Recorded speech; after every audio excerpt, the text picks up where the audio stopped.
Boa noite. O Roda Viva, nessa série especial, está ouvindo e entrevistando todos os candidatos à presidência da República. Hoje, nosso convidado é o candidato do PDT, o Partido Democrático Trabalhista, Leonel Brizola. O outro convidado desta noite também é o candidato Flávio Rocha, candidato do PL, Partido Liberal. Amanhã será a vez de Esperidião Amin e Fernando Henrique Cardoso. Na sexta-feira, as duas últimas entrevistas desta série, Enéas Carneiro e Luiz Inácio Lula da Silva. Nós lembramos que as datas, horários e ordem dessas entrevistas foram definidos mediante sorteio com a presença das assessorias dos candidatos. No centro do Roda Viva de hoje está o candidato PDT, Leonel Brizola. Gaúcho de Carazinho, Leonel Brizola dedicou 45 dos seus 72 anos à vida pública nacional. De origem humilde e órfão de pai ainda criança, Leonel Brizola começou a trabalhar cedo. Foi engraxate, jornaleiro e metalúrgico e formou-se em 1949 em engenharia civil. Aos 23 anos, Leonel Brizola ajudou a fundar o PTB, o Partido Trabalhista Brasileiro, pelo qual se elegeu, 2 anos depois, deputado estadual constituinte. Em 1950, casou-se com Neuza Goulart, irmão do ex-presidente João Goulart, e teve como padrinho o ex-presidente Getúlio Vargas. Nos 8 anos seguintes, Leonel Brizola foi deputado federal, prefeito de Porto Alegre e governador do Rio Grande do Sul. Em 1961, depois da renúncia de Jânio Quadros, liderou a cadeia da legalidade, um dos principais movimentos que garantiram a posse do então vice-presidente João Goulart.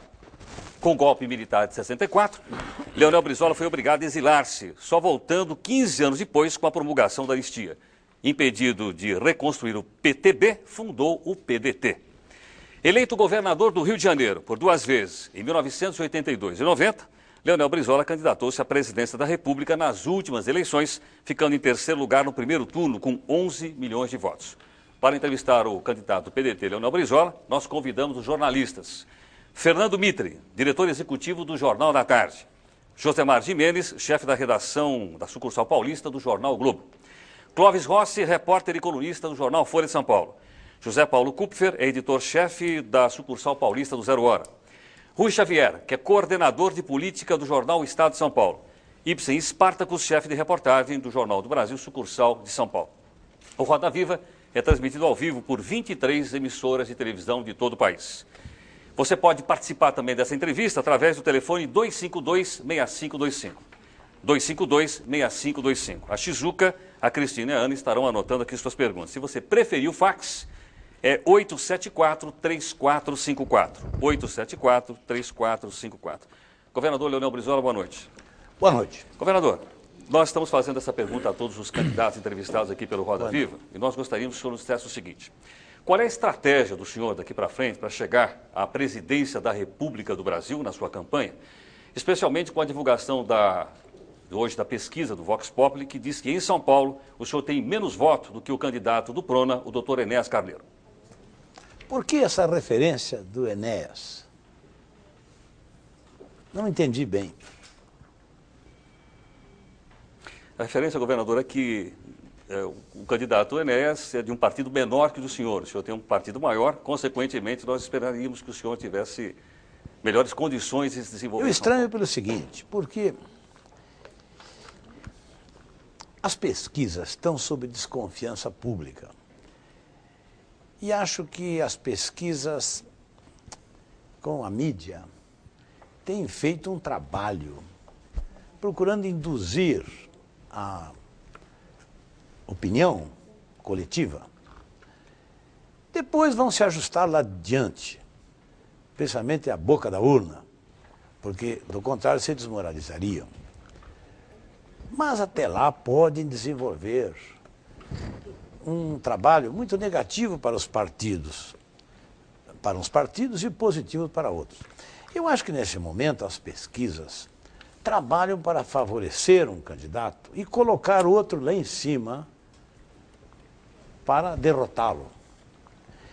E dessa forma, mantendo todos os demais lá embaixo. Eu não tenho a menor dúvida que essas pesquisas são instrumentos de propaganda, são instrumentos de campanha eleitoral. Eu acho que estão fazendo uma campanha eleitoral com as pesquisas. Para mim, as pesquisas são improcedentes, não tem nada que ver com a realidade brasileira, com aquilo que se deveria ler na realidade brasileira. Exageram a importância de um panorama futuro e deixam de esclarecer que cerca de 60% das pessoas ainda não se definiram. Olha, é tal. Eu pedi o concurso de um especialista estrangeiro, de uma nação das principais do mundo, que veio aqui dar uma olhada no processo de pesquisa. E ele me declarou, olha, não tem a menor dúvida que se trata de um processo de propaganda eleitoral dos grupos dominantes da vida brasileira que querem manter o sistema econômico. Governador, olha, eu não posso responder por todos os institutos, mas pelo Datafolha eu respondo, ponho a mão no fogo, não porque trabalho na Folha e conheço os seus profissionais, eu respeito muito sua convicção. Eu respeito muito. Não é convicção, só olha, fato. Eu respeito muito Acertou todas a sua informação. Perfeito. Mas não há dúvida que os institutos de pesquisa formaram um cartel. Também não é verdade. E um cartel que não tem credibilidade. Por quê? Na hora em que aceitam, no seio dessa família, uma instituição como o Vox Populi, que estava no olho da corrupção do processo Collor, que estava lá com o PC Farias de mãos dadas, como é que aceita como se fosse um grande... Agora, governador, na última eleição, os votos... Uma instituição capaz de opinar sobre as nossas vidas, sobre o que deve ser, um centro de corrupção. Então, é um monte de maçãs. Entra uma podre aí, eu acho que apodreceu a todos. Governador, o senhor fala em centro de corrupção. Há centenas de empresas privadas no país e centenas de empresas públicas, centenas, milhares de homens públicos no Rio de Janeiro, por exemplo. Alguns são evidentemente maçãs podres. O fato deles terem se misturado não quer dizer que todos os outros ficaram podres. Ninguém pode banir a Vox Populi, não estou aqui defendendo a Vox Mas Populi. ninguém aceita assim. Tudo bem, mas isso não, isso não faz do Datafolha um instituto igual ao Vox Populi. A Vox Populi agora como se fosse uma grande personagem que vai opinar sobre os candidatos. Onde está a autoridade moral disso? Para mim, as pesquisas são instrumentos dos grupos poderosos que controlam a vida brasileira. Governador, e querem defender, compreendeu? Querem manter o poder para poder manter esse tecido podre que é o modelo de economia que está aí colonizando o nosso país, fazendo a miséria do nosso povo. Mas, governador, se era assim, por que iam colocar no primeiro lugar o Lula? Não sei que o senhor acha que o Lula também faz parte dos poderosos interesses. São técnicas tão complicadas que eu até não me propunho a encontrar uma lógica, mas que tem. Olha, até para a preparação do ambiente de fraude.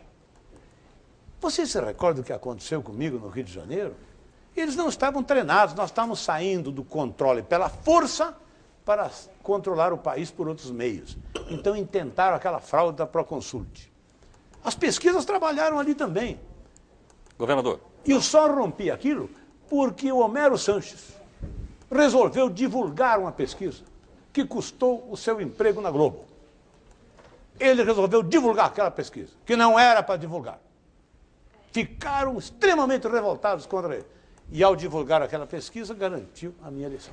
Governador, vamos a pergunta difícil. Governador, é muito difícil. Não, antes, as pesquisas naquela época davam assim, Dona Sandra Cavalcante, 62%. Mas ali procuraram polarizar com o deputado Miro Teixeira. Mas, governador, e eu me dava, para mim, 3. Mas ali, governador, houve realmente uma flutuação, uma mudança, e o senhor teve uma participação fundamental nessa mudança, tanto que ganhou brilhantemente a eleição. Olha, é muito difícil, isto vai governador. Se dar nesta. Vocês não governador, uma coisa. sim. As pesquisas vão mudar, vão chegar lá adiante e vão mudar. E é isso que eu quero perguntar. Quer dizer, além de procurar colocar as pesquisas em descrédito, isso, governador, não é muito aceitável. Não é aceitável. Não é convincente, mas muito bem. Eu vou mais longe. Mas, sabe que eu vou mais longe? Só me permita fazer uma pergunta. Cabelos brancos. Eu sei, governador, mas veja bem, só para eu colocar a pergunta, além de colocar e tentar colocar as pesquisas em descrédito, que outra estratégia o senhor tem? Quer dizer, na verdade, as pesquisas fazem o trabalho que o senhor condena. Agora, o senhor, como candidato, o senhor deve ter uma estratégia, o senhor deve ter uma retórica, deve ter alguma coisa de novo, porque os problemas são novos, o mundo mudou, tem mudado muito. Quer dizer algum processo de marketing, nós não temos. Não é nesse sentido. Eu quero dizer o seguinte, do ponto de vista político, o que é que o senhor oferece de novo em relação a outra candidatura, Brizola? Se baseia na força das nossas verdades. vamos ter alguma oportunidade de comunicação com o povo brasileiro e queremos ser objetivos Não, sim, mas em relação à do ponto de vista problemática do do país. conteúdo, governador. Quero ver se chego à consciência Mas do ponto de das vista do pessoas. conteúdo. Vamos pensar sobre o futuro do nosso país. Os candidatos estão aí, analisem, olhem para os olhos deles. Vejam o que estão propondo e votem conscientemente. O destino de vocês e do país está nas mãos de vocês. No mesmo dia, na mesma urna, você terá a ocasião de abrir uma perspectiva para esse país e colocar esses políticos, todos que estão aí, todos esses políticos ordinários que estão aí, no lixo da história. Mas do ponto de vista num do conteúdo, voto só. governador. Isso é que é a minha ambição, é o que eu pretendo fazer como candidato. Mas só me permita uma coisa, o senhor faz a Não crítica quero nada para mim. sistemática. O senhor faz a crítica sistemática do Plano Real. E o senhor tem moral para isso. O senhor criticou sozinho o Plano Cruzado e no fim era aquilo mesmo. Mas o Plano Real me parece ser um plano muito competente, um plano lógico. Isso não sou eu quem diz, são os economistas. Mas no momento em que o senhor desacredita... Os economistas estão muito Mas veja bem, desacreditados. veja bem, governador, o senhor critica o Plano Real. O que é que o senhor colocaria no lugar do Plano Real? A normalização da economia. Claro, o objetivo é esse, mas qual o seu Normalizar plano a para isso? economia. Tratar de defender a nossa economia, dos problemas e dos prejuízos que nos trazem a nossa inserção na economia internacional. Todos os dias, tratar de cortar uma dessas torneiras. Tratar de incrementar a produção, fazer com que o país reingresse num período de trabalho e de fartura. O erro do sistema é não ter trabalho para o povo brasileiro. É não ter oportunidades de que o nosso povo leve uma vida minimamente decente. Quer dizer, nós estamos vivendo na base de um sistema econômico de natureza colonial que foi se agravando sobre nós a partir da guerra. Então, eu que tenho essa visão de mais longe, eu, francamente, me preocupo quando a nação está aí colocada diante de dois candidatos que são frágeis, que não representam uma perspectiva de saída para o povo brasileiro. Governador. O Lula, o pobre, Quais são os dois Governador. o que vai fazer? Governador, Não sabe. vamos à pergunta dos outros jornalistas que gostariam também de ouvir o senhor. É o jornalista Josemar Gimenez. Josemar, por favor. Governador. Governador, Pois não. todos os candidatos que até agora estão falando, batendo num ponto, que é a violência urbana, e todos eles citam o Rio de Janeiro como exemplo maior da situação mais complicada no país, que é a violência urbana.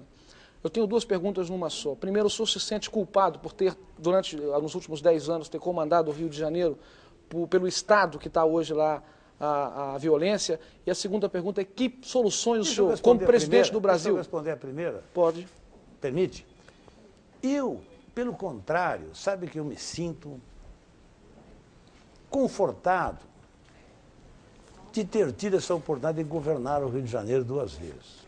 Porque isso me coloca numa posição excepcional. Eu me considero o governante mais bem preparado para enfrentar esse contexto de violência e de criminalidade que cada dia é maior na vida brasileira. Então, dentro dessa Pelas resposta... lições que eu recolhi, pelo aprendizado precioso que eu fiz, sendo responsável pelaquela realidade. Não me sinto satisfeito, evidentemente, com os resultados que colhemos, desejaríamos que fosse muito melhor. Mas, a propósito, parece que eu adivinhando a sua pergunta, eu trouxe aqui uma revista Veja, sabe? Que nós reproduzimos, aqui ela, olha aqui, revista Veja. Sabe de quando é essa revista? De um ano antes do Leonel Brizola assumir. E está aqui, Guerra Civil no Rio de Janeiro. Retratando uma situação muito mais grave que a de hoje. Isto antes de eu assumir o primeiro governo do Rio de Janeiro. Então acontece que eu me sinto preparado hoje para dizer ao povo brasileiro, olha, eu sei enfrentar essa situação. Então, que propostas? O que o senhor faria como presidente Sabe da o que eu República? faria? Trabalharia a partir de 2 centros de operações. 2 centros de programas. Um deles é cuidando das novas gerações. Por quê? A violência no Rio de Janeiro, ela tem uma natureza juvenil. Nada tem a ver com a violência de Chicago, da máfia ou de Nova York. É juvenil. As crianças vêm em ondas e ondas, todos os dias. Vão passando pelo meio das pernas das pessoas e vão ficando grandes e vão assaltando os velhos, vão assaltando pessoas de idade, assaltando as outras crianças e vão assaltando logo os maiores, vão formando quadrilhas e rapidamente, nas ruas, na escola do crime, elas vão aprendendo a manejar as armas e vão formando quadrilhas e dando assaltos de muito mais envergadura. Bem, então, o sistema educacional está na raiz de tudo isso. Isso simultaneamente com o que eu vou dizer agora. Vamos tratar de escolarizar numa escola digna todas as nossas crianças. Vamos ampliar, porque a minha visão é maior, que além do crime, além da marginalidade, eu imagino para o meu país, através da educação e da assistência materno-infantil, um salto, compreendeu? Para o futuro do povo brasileiro. Governador. Priorizando as novas gerações. O outro centro de ação é a construção de uma nova polícia. O Brasil precisa de uma nova polícia. E vou propor que as polícias militares sejam unificadas dentro de uma concepção federativa. Sejam enxugadas, sejam mais qualificadas nos seus efetivos, menores, e transformadas numa espécie de guarda nacional, como nos Estados Unidos. Só observação, mas não dava para fazer isso no Rio de Janeiro, governador? Não, senhor, não dava. Isso é instituição nacional. Isso depende das instituições nacionais. Governador. Isso não era possível fazer lá. E além da competência do governador, do governo do próprio Estado. Então veja o seguinte, uma nova polícia, a Guarda Nacional, aquartelada para as emergências. E vamos criar uma nova polícia civil uniformizada. Uma nova polícia civil uniformizada. E altamente qualificada e bem paga para ser livre da corrupção e dos envolvimentos. Ninguém poderia entrar nessa polícia se não tivesse o nível secundário completo. Governador, o senhor continua. Eu acho que aí sim nós íamos tratar dos problemas repressivos adequadamente. Mas nada conseguiríamos se não formos à raiz do problema, que é a educação. Ok, governador, mais uma pergunta agora do jornalista Ibsen Sparta para o senhor, por favor. Governador, nos seus 2 governos, o senhor teve a oportunidade de promover mudanças na Polícia do Rio de Janeiro. Relativo. Da mesma forma, nos seus 2 governos, o senhor teve a oportunidade de fazer uma reforma educacional profunda que poderia possibilitar na redução dos índices de criminalidade, pelo menos do ponto de vista que o senhor encara o processo educacional. Eu queria saber o seguinte, se os eleitores brasileiros podem esperar do seu governo o mesmo que foi feito no governo de Rio de Janeiro? Muito mais. Porque eu levo não só as lições que recolhi, conhecimento muito mais a fundo de uma realidade. Mas o senhor não teve 2 oportunidades para fazer as mudanças? Levo para o governo federal, para justamente a base da vida institucional do país, para propor as reformas que se faz necessárias. Mas por que o senhor não conseguiu fazer num segundo governo as reformas que não conseguiu no primeiro? Não é da competência estadual. A reforma Nós precisamos, educacional, inclusive, não é da competência estadual. Segurança pública Isso é preciso governador. uma mudança institucional. A Polícia Segurança Militar e a pública, Polícia Civil são subordinados quer dizer ao governador. Que é apenas o policiamento.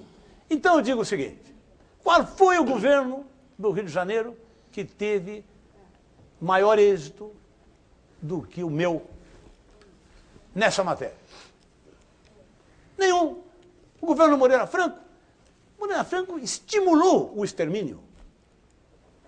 Calcula-se que cerca de 30 mil foram exterminados no governo Moreira. Que o extermínio tornou-se uma prática da vida brasileira. Dos pobres. Extermínio dos jovens pobres. Então o policialismo que alcançou no período militar, compreendeu?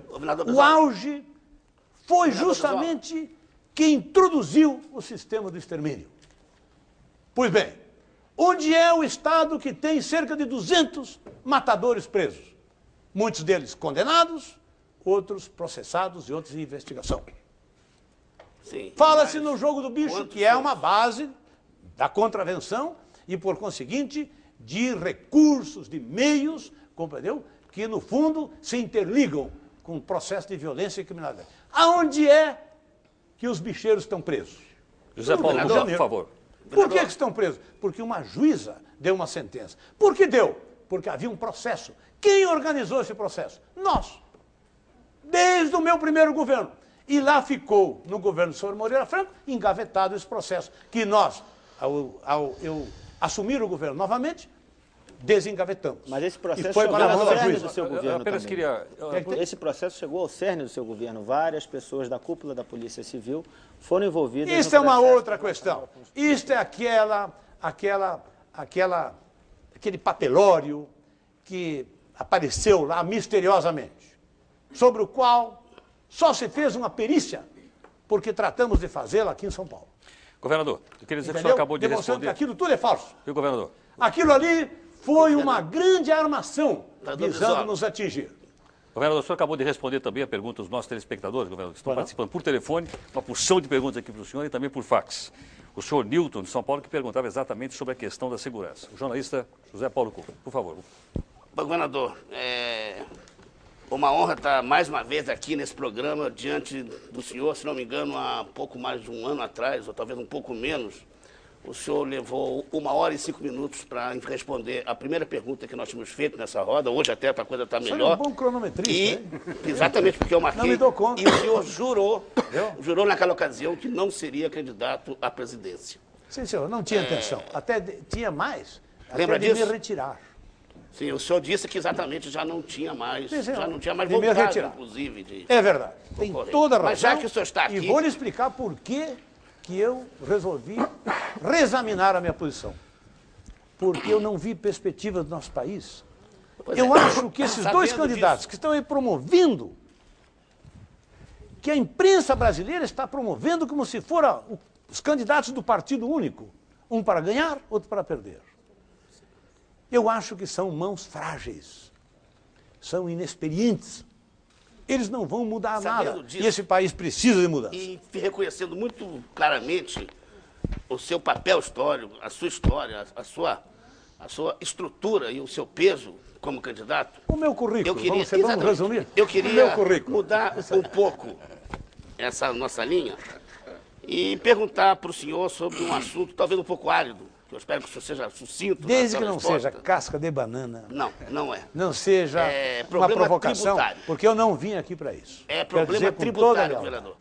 governador. Eu vim para trabalhar com vocês pelo bem público. Então, E vamos como lá. eu vibrei agora com essa questão da segurança, como deu, o ambiente que nós precisamos mudar, que nós Então, estamos indo para deixa um eu mau perguntar caminho pro nessa questão. senhor. Os muros cada vez ficam mais altos. Tem Olha muita aqui, gente vou vivendo já começar com a guarita. contar o tempo, governador, que o senhor vai nos tomar das perguntas. Sobre a questão tributária. Pelo seguinte, o senhor já falou aqui duas coisas. Escolas, e boas escolas, portanto, com bons serviços, professores bem pagos. Polícia, e polícia bem paga. O senhor está fazendo gasto público. Nada Saúde. Saúde, mesma coisa assim. De onde que o senhor vai tirar os recursos para tudo isso? Sabe de onde? Que plano Sabe de onde? tributário o senhor tem para o país? Deixa eu lhe responder logo. Sim. Daqui, ó. O senhor sabe que os recursos para um bom governante nunca estão lá nos cofres empilhadinhos esperando por ele. Sempre estão vazios. E, no entanto, você vê, de repente, surge um governante como o JK e faz. Deixa eu lhe Então, colocar, eu faço essa afirmação, que é um pouco jocosa, mas no sentido de que um governante criativo, ele acaba criando os recursos, inclusive através do trabalho do seu povo, do trabalho da sua gente. Eu acho que a base da solução dos nossos problemas e dos nossos investimentos está no nosso trabalho do povo brasileiro. Precisamos abrir oportunidade de trabalho para o povo. O que o senhor faria com o funcionalismo público federal? E fechar as torneiras das perdas internacionais. O que o senhor faria com o funcionalismo público federal, com os servidores públicos? O senhor Dignificá-los. A máquina, Nós precisamos dignificá-los. com mais gente ou com menos gente? Eu acho que à medida que nós formos racionalizando, modernizando os serviços públicos, nós vamos diminuindo a necessidade de funcionários.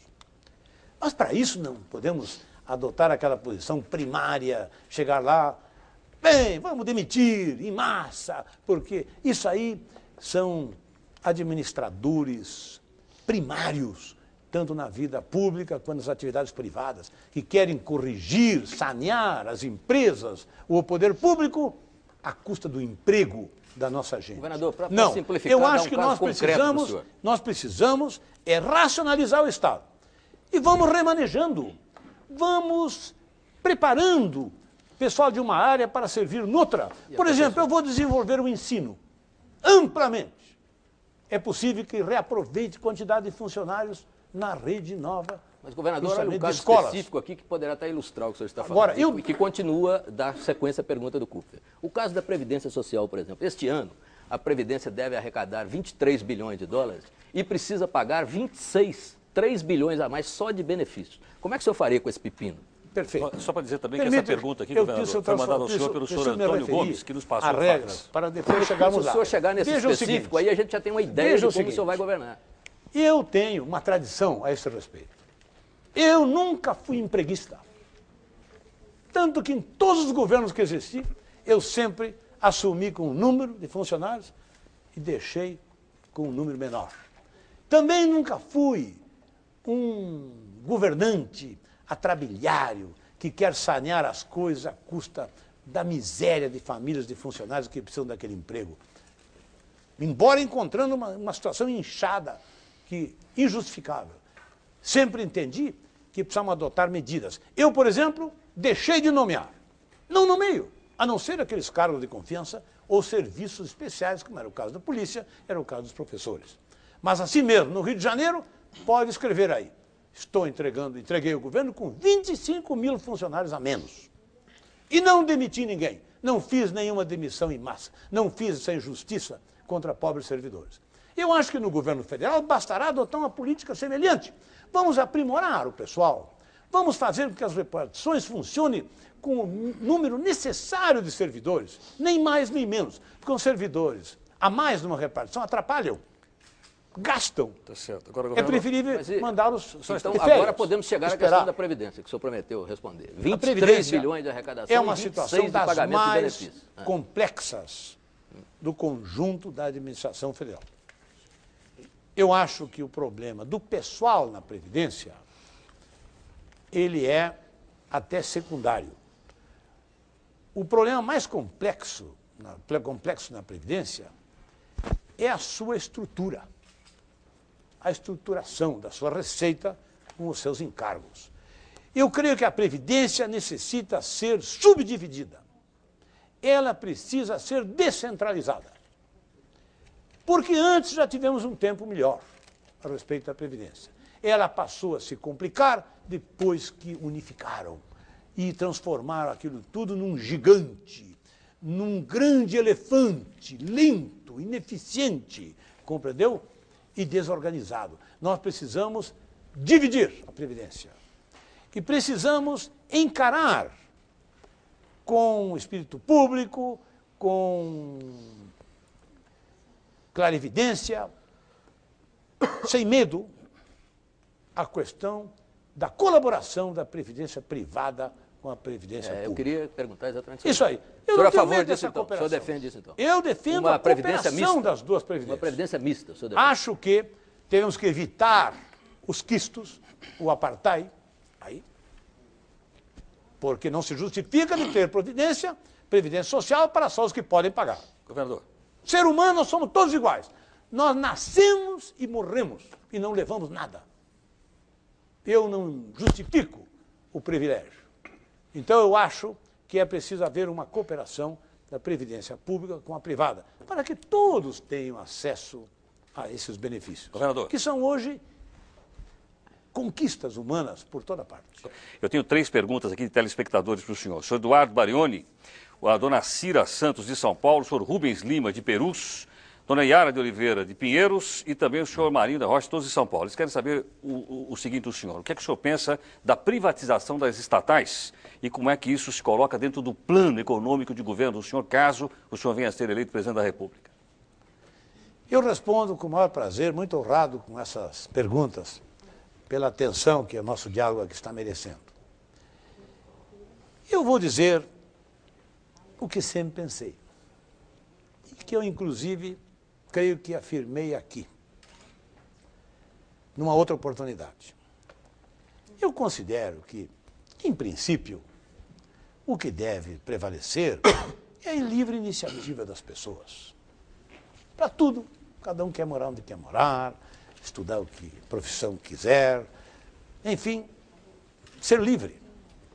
Assim também o grupo de pessoas, ou às vezes instituições até maiores.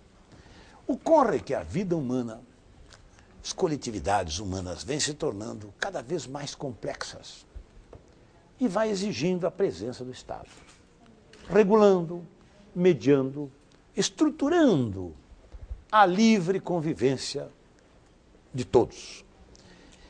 É aí que eu vejo a necessidade da intervenção do Estado. À medida que se estabelece a concorrência, às vezes selvagem, de nações, de economias, de nações contra as outras, as nações têm que defender as suas fronteiras. Por isso que eu não concebo a ideia de fronteiras abertas. Então, é sob este ângulo que eu examino.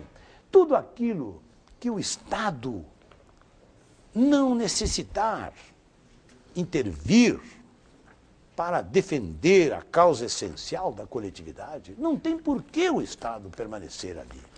Porque o Estado é mais lento, o Estado é mais demorado e, em geral, ele é menos eficiente. Sobre muitos aspectos. O telespectador entendeu. O senhor privatizaria a Petrobras? Então, o que é que acontece? Nós precisamos, sob este ângulo, também considerar o problema da racionalização do Estado. Eu defendo a ideia de um Estado forte, um Estado respeitado, um Estado acatado e racionalizado. Isso não quer dizer que ele seja gordo, que ele seja cheio de estatais. Ele pode ter até um número muito pequeno de estatais. Entre elas a Petrobras. Se reservando áreas importantes, estratégicas, algumas eventualmente, outras permanentemente. No caso da Petrobras, não tem a menor dúvida. Não tem a menor dúvida que o Estado tem que manter o controle. Isso que dizem monopólio, não, é a presença do Estado. Monopólio é o que existe na vida privada. Compreendeu? Porque o Estado ainda há, pelo menos, vem uma eleição, vem outra, democratize. O pior é quando se estabelece o monopólio nas mãos privadas. Por quê? Uma empresa, a rigor, ela é uma estrutura pouco democrática. Por quem é que manda numa empresa? É o dono, não é, Rossi? Às vezes os acionistas, depende. Depende da empresa. Estou dizendo, uma empresa é seu dono. Então, os acionistas, é um número limitado. Tem. Agora, o Estado não. Tem eleições, elege, muda, tem os partidos. Temos que conceber uma vida democrática, não uma vida autoritária. Então, o que acontece? Defendo a presença do Estado em tudo aquilo que seja necessário defender a economia brasileira, como conjunto, quer dizer, a coletividade. Tá certo. Agora, onde o Estado não tem necessidade de estar, francamente, eu sou favorável a que ele saia. Agora, privatização quer dizer uma venda sob licitação pública, observando regras. Por exemplo, jamais poderá sair um bem, uma empresa do Estado para concentrar o capital. Porque a concentração de capital, como fizeram agora, por exemplo, com Volta Redonda, isso foi um escândalo, isso foi uma vergonha. Num país sério dava cadeia, dava destituição. Como é que puderam passar aquele bem que pertencia a todos os brasileiros para um grupo de banqueiros que nem do ramo eram? Mas ela não saiu do prejuízo e não passou E da luta, vejam o seguinte, de um banqueiro que era ministro, tornou-se o principal acionista nos Estados Unidos, que é o país mais privatista. Nos Estados Unidos dava cadeia e dava destituição. Mas aqui não está dando lucro essa empresa então agora, veja o seguinte, isso não tem credibilidade, porque eles já entraram nadando no dinheiro. A siderúrgica tinha praticamente 300 milhões de dólares disponível. Quer dizer, essa história de dizer que deu lucro, não deu lucro, eu não vou nessa, não. Tá bom, governador, a pergunta do jornalista Rui Xavier. A pergunta é a seguinte, governador, o senhor não gostou da comparação do Heródoto sobre aqui em São Paulo, o senhor e o Enéas, eu não vou tocar na questão das pesquisas. Não me senti bem. Tudo bem. Não gostei porque achei que tinha um certo venenozinho aí. Só por parte das pesquisas, não pela sua parte. Uma pessoa que não, completando tem uma estima especial, apreço especial, não ia fazer isso comigo. Completando aqui a pergunta é o seguinte, mas de qualquer maneira, em São Paulo é um grande colégio eleitoral e deu uma contribuição grande para a sua derrota na eleição de 89. Na verdade, o senhor teve um número menor de votos Até aqui. hoje eu não sei, sabe, para dizer bem a verdade. Porque eu tenho uns amigos aqui de uma cidade do interior que me procuraram uma vez para me dizer, olha, nós não podemos estar aí nos apresentando porque tememos sofrer perseguições, até perder os nossos empregos. Mas nós votamos todos em ti. Esses votos não apareceram. Segundo Pois é, completando então, governador. Do TSE, o senhor teve, parece que 200 e poucos mil votos em São Paulo. É, uma votação meio como a do Juscelino tive aqui. O senhor não se sente Como é que o senhor vai fazer agora, nessa eleição, para ganhar voto em São Paulo? Outro dia eu tive com o seu vice, o senador Darcy Ribeiro, e ele dizia que ele próprio vem para cá um pouco e tal, mas ele, até naquele momento, ele relacionava as deficiências, as dificuldades dele para fazer uma grande campanha aqui em São Paulo. Sabe o que acontece? Então eu queria saber como é que o senhor vai ganhar voto em São Paulo para ganhar especial, nem para São Paulo. Minas é a mesma coisa. Veja, os nem dois para grandes São Paulo, colégios eleitorais. Eu não tenho uma estratégia especial nem para São Paulo, nem para Minas. Nenhuma estratégia especial. Minas é problemático. Sabe também. que eu não sei manejar essas técnicas de marketing, essas que vendem o sabonete, que vendem a pasta de dente. Sabe que eu confio nos meus compatriotas. Quando eles me conhecem de perto, eles dizem, pô, esse cara é um cara sincero, um cara que está trabalhando pelo país. Deixa eu fazer uma pergunta. Veja, por exemplo, o seguinte, o apoio que eu tenho tido nas comunidades que me conhecem. Então, eu acho que em São Paulo houve muita intriga, muito bloqueio, compreendeu como é? Mas desta vez, sabe que eu acho que vai se estabelecer uma comunicação melhor. Primeiro, nós temos aqui um bom candidato. O Rossi é um classe média, um homem que tem penetração, tem base, a sua situação até não é nem negada pelas pesquisas. Agora, quanto a mim, eu não me impressiono com essas pesquisas, compreendeu? Só falta eu dizer, olha, você tem menos votos que o Cacareco.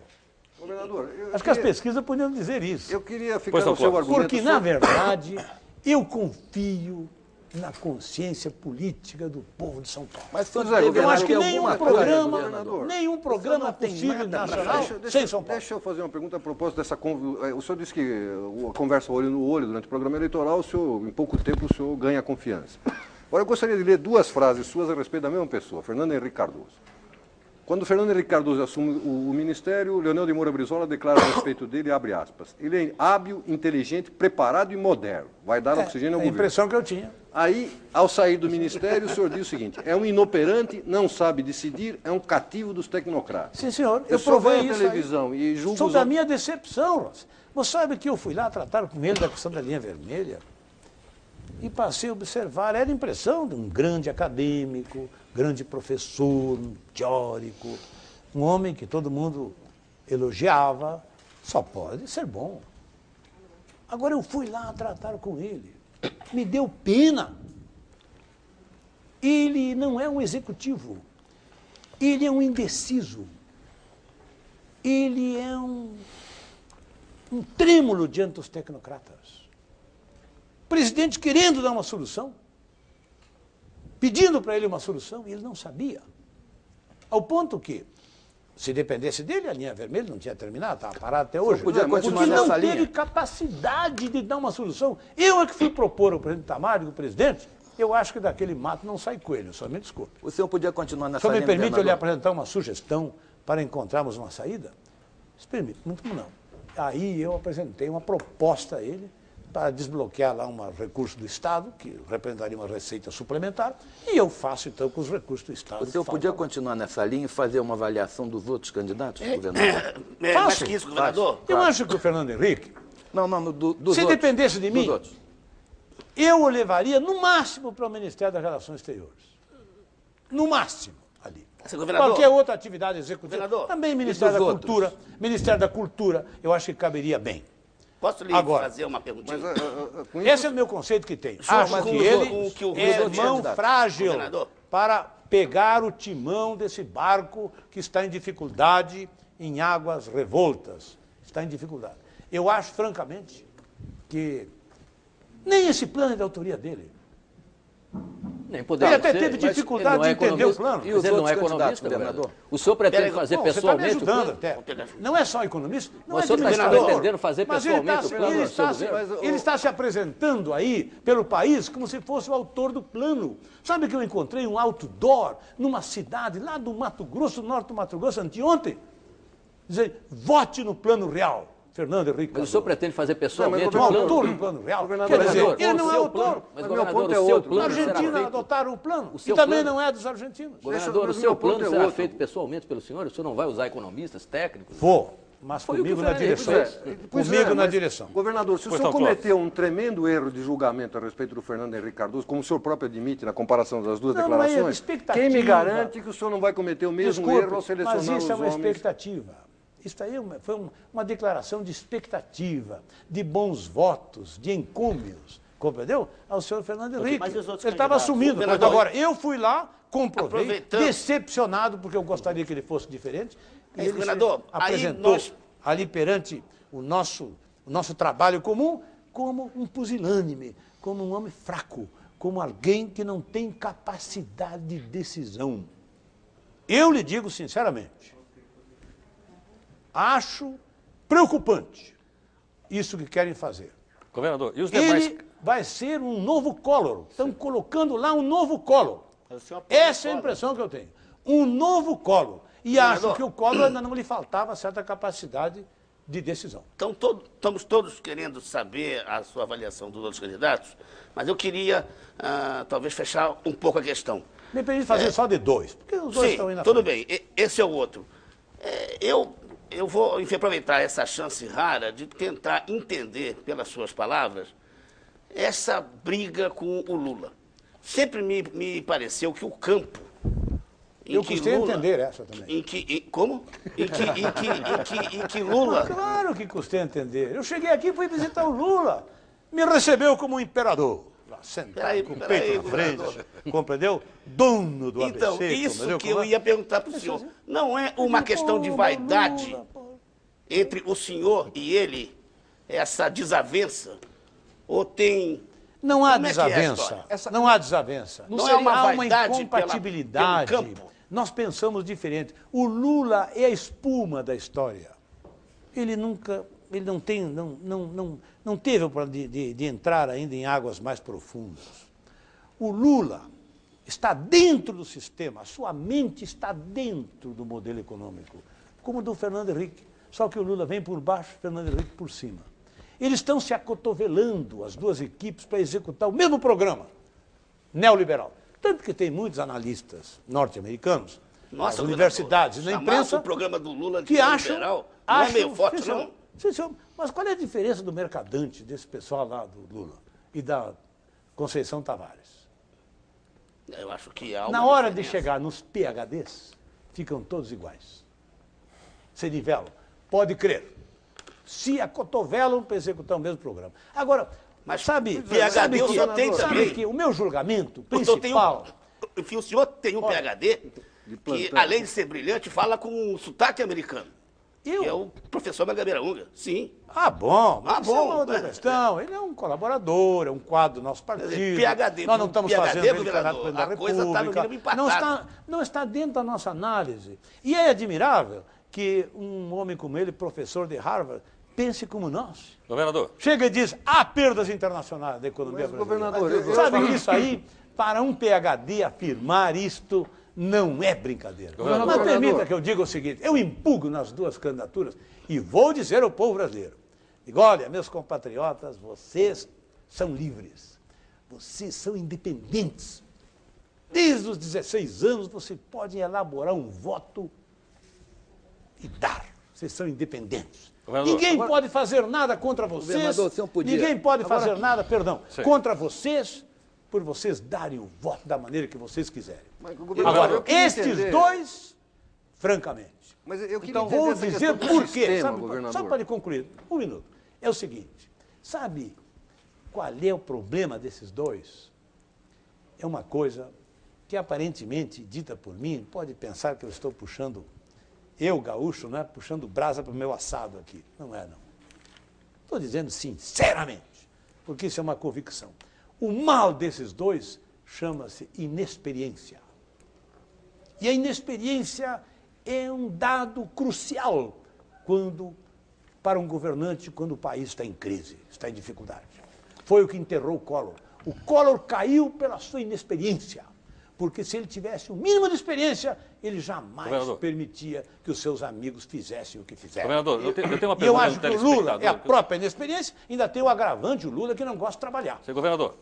Você sabe que eu não gosto de trabalhar. Ficou 4 anos. Governador. Eu acho que nenhum de vocês ficaria 4 anos dependendo apenas do partido. É impensável, então, Brizola apoiando Lula no segundo turno, é absolutamente impensável? Pode ficar certo que nós, nesses dois, não embarcamos. Governador, eu tenho uma pergunta do telespectador. Se o senhor não entrar na parada final, o senhor apoiaria o Fernando Henrique? Não, senhor, não necessariamente. O senhor se omitiria no segundo turno? Sabe que eu nem considero, não posso lhe dar uma resposta aí, porque eu não considero essa hipótese.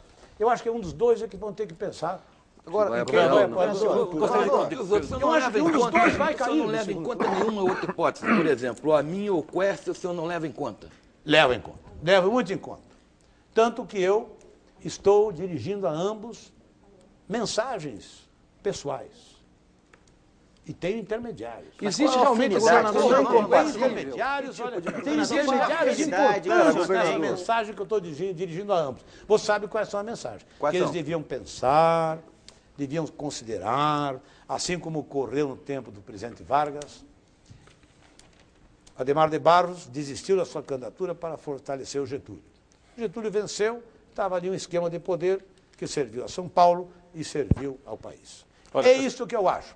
Eles estão enfrentando momentos de incompreensão, de dificuldade, e eu acho que deviam considerar a hipótese de fortalecer a minha candidatura, de juntarmos força para garantir antecipadamente devem renunciar, o segundo à candidatura. Mas esses homens não são exatamente parte, tem mais do que o Lula, talvez, a cabeça no tal sistema que o senhor tanto condena? E qual a afinidade que o senhor não tem importância. Vamos pegar não o caso tem importância porque tem a mão na alavanca, sou eu. Eu me considero que tenho luz própria, tenho todo um passado que garante que eu não me passo, entendeu? Mas aí o que o senhor oferece? Sou fiel às minhas ideias então? E aos meus princípios. Não, eu acho conveniente. Sabe o que eu acho? Indispensável, por exemplo, a um governo meu, Leonel Brizola, eu que represento a mudança, eu vou mudar esse modelo econômico. Eu vou quebrar as pernas desse modelo econômico. Como é que podemos viver com esses juros? Com um sistema que gera cada vez mais miséria para o povo brasileiro? Não pode. Então eu precisaria, para poder ser eficiente, poder ser efetivo nessas mudanças, de uma colaboração de um forte contingente conservador e liberal do nosso país. Isso foi o que Getúlio fez. Getúlio só conseguiu estabelecer o voto secreto, o voto da mulher e a legislação social, porque ele teve, sempre colaborando com ele, fortes contingentes conservadores da vida brasileira. Governador. E eu acho que isso daria, este peso iria facilitar e iria também legitimar as mudanças. Agora, governador, só para concluir... Apenas colocando os telespectadores, por favor, que nós temos muitos aqui. Governador, o senhor está sendo ouvido em Belém do Pará e, ao mesmo tempo, no Rio Grande do Sul, em Palmitinho, no Rio Grande do Sul. E as perguntas são exatamente essas. Isso. O senhor Adonis Ferreira, de Palmitinho, e o senhor João Rodrigues Neto, de Belém do Pará. Eles querem saber o seguinte: como é que ficaria o senhor no segundo turno das eleições? Com quem o senhor vai compor no segundo turno das eleições? Eu, lamentavelmente, eu gostaria de poder dar uma resposta a essas pessoas que, com tanta atenção, na verdade, telefonam para formular as suas perguntas. Mas eu não tenho condições, porque eu não penso muito no segundo turno. Estou pensando no primeiro. Agora, governador, nós precisamos fazer o primeiro para passar para o segundo.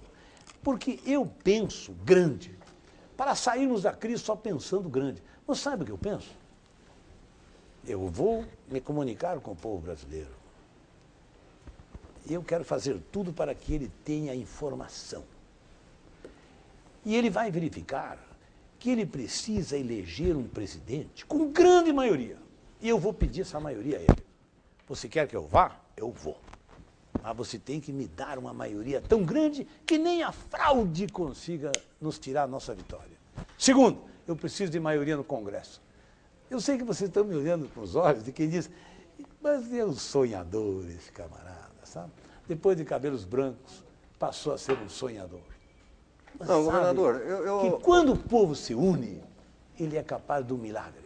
Eu provei isso no plebiscito. Quem é que ficou com o presidencialismo?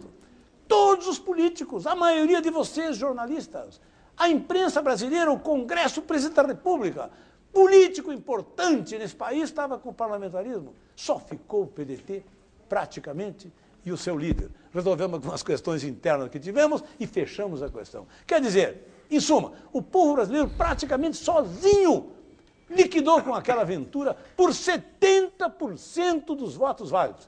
Se o povo brasileiro decidir me dar essa força, esse prestígio, essa autoridade, essa credencial e poder me dar uma maioria no Congresso, que eu não quero maioria absoluta, eu quero um peso no Congresso, como acontece com o presidencialismo norte-americano. Às vezes o democrata vence e não tem maioria, e vice-versa. Mas tem uma base tal que lhe permite fazer uma composição fácil. Fazer uma perguntinha? Eu não estou incomodado com os seus sonhos de ganhar a eleição, acho que é legítimo, natural. Eu quero ganhar com grande maioria. Com a questão do sistema, governador. O senhor criticou desde o início do programa o sistema, ainda que mal definido. Agora, todos os partidos, companheiros do seu partido na Internacional Socialista, Partido Socialista Operário Espanhol, Partido Socialista Francês, seguiram o caminho, para chamar de alguma maneira, neoliberal. Isso para não mencionar a ação democrática da Venezuela, que além de neoliberal, acabou punido por corrupção, né? Quer dizer, como é que o senhor acha que só o senhor, parece aquela piadinha do soldado que está marchando em direção contrária ao batalhão e acha que todo batalhão está errado e só o senhor está certo. É isso, mais ou menos? Sabe o que ocorre? Uma vez, o Willy Brandt me perguntou, Brizola, qual é o futuro da social-democracia no Brasil? Digo, olha, eu acho que é um encontro com o nosso destino. Por quê? Embora exista muita impostura, nós já tivemos até um partido social-democrata, que era um partido dos latifundiários, era um partido das oligarquias, era o PSD. Agora surge o Partido da Social-Democracia, cheio de democratas cristãos, porque o seu Montoro, meu prezado amigo Montoro, é um democrata cristão, de raiz, de origem. Democrata cristão? Eles lá perguntam. É, sim, senhor. Então acontece que há muita impostura no Brasil. Mas eu disse a ele, digo agora, doutor Brandt, não é como aqui. A social-democracia brasileira tem um pouco de pimenta malagueta. O senhor sabe o que é pimenta? Não, então eu expliquei o que era pimenta. A social-democracia num país como o nosso não pode ser igual à espanhola, nem mesmo à espanhola, muito menos à alemã. Nós, aqui, quando queremos fazer as reformas internas, nós vamos proceder e tocamos no interesse internacional. Lá não, eles fazem o que querem internamente. Então, a social-democracia do terceiro mundo é diferente de lá. Mas quais são os interesses internacionais específicos que seriam tocados no governo Brizola? Dívida externa, por exemplo. O senhor para de pagar, renegocia em outros termos? Não podemos simplificar assim, Rossi. A instituição de um governo presidido por mim já vai criar um novo ambiente internacional. Vão sentir que no Brasil há um governo que vai se fazer respeitar. E que vai falar em todos os fóruns internacionais com a mesma clareza. Quer dizer, eu não vou chegar e dizer, olha, não pagamos nada, não devemos nada. Não. Muito bem, nós deploramos que tivéssemos governos aqui que enterraram o país dessa maneira. Agora, fizeram isto, muito bem, nós não negamos. Agora, nós temos crianças no país, famintas, que não tem para onde ir, não tem mãe, não tem pai, não tem casa. Os senhores acham que nós vamos pagar algum empréstimo desses empréstimos, principalmente que cresceram pela especulação, sem atender isto? Atender às nossas prioridades? Não podemos. Aquilo que o Tancredo dizia, não podemos pagar com a fome do povo brasileiro. E eu acho que é isto que nós vamos ter. Eu vou negociar, não vou me excusar, mas iremos, sem nenhuma dúvida, recolocar nas suas verdadeiras bases morais, éticas e políticas essa questão. Governador, nós estamos com o nosso tempo praticamente encerrado, mas eu gostaria que o senhor desse uma resposta aqui à dona Laurita Gomes, por favor, brevemente, sim, que é aqui de Itaquera. Ela pergunta ao senhor o seguinte: se o senhor fosse eleito presidente da República, o senhor manteria ou o senhor acabaria com o Plano Real? Eu preciso chegar lá, abrir a porta para ver o estrago que mais este pacote fez à economia e à vida de nosso povo. Porque o plano cruzado foi assim, destruiu mais a economia. Tanto para tratar desse problema, quanto para os demais, eu vou apresentar ao povo brasileiro, enfim, dados das experiências que eu vivi. Eu sei que muitas pessoas cultivam em relação a mim preconceitos, porque há muita gente superficial e maldosa que, através dos meios de comunicação, da propaganda, da intriga, né, criaram, especialmente em São Paulo, especialmente em outras regiões do nosso país, uma impressão negativa do Leonel Brizola. Nós vamos ter ocasião de nos comunicar. Por exemplo, em relação ao meu governo do Rio de Janeiro. Eu não quero me vangloriar. Não quero também diminuir os meus colegas governadores. Mas eu digo, se existir algum governador que fez mais do que eu, que se apresente. Governador. Compreendeu? Que se apresente em qualquer setor da atividade pública dos estados. Governador, eu sinto interromper o senhor, nosso tempo está esgotado, nós vamos ter mais um entrevistado e eu gostaria de agradecer a presença do senhor aqui. Eu também agradeço. Saio daqui muito contente, muito satisfeito. Acho que trabalhamos pelo esclarecimento público. Ok, muito obrigado a presença do governador Leonel Brizola. Nós vamos fazer um rápido intervalo no Roda Viva Especial e daqui a pouquinho nós voltamos com mais um candidato à presidência da República. É o deputado Flávio Rocha, do PL, que vai estar daqui a pouco aqui no Roda Viva. Até já.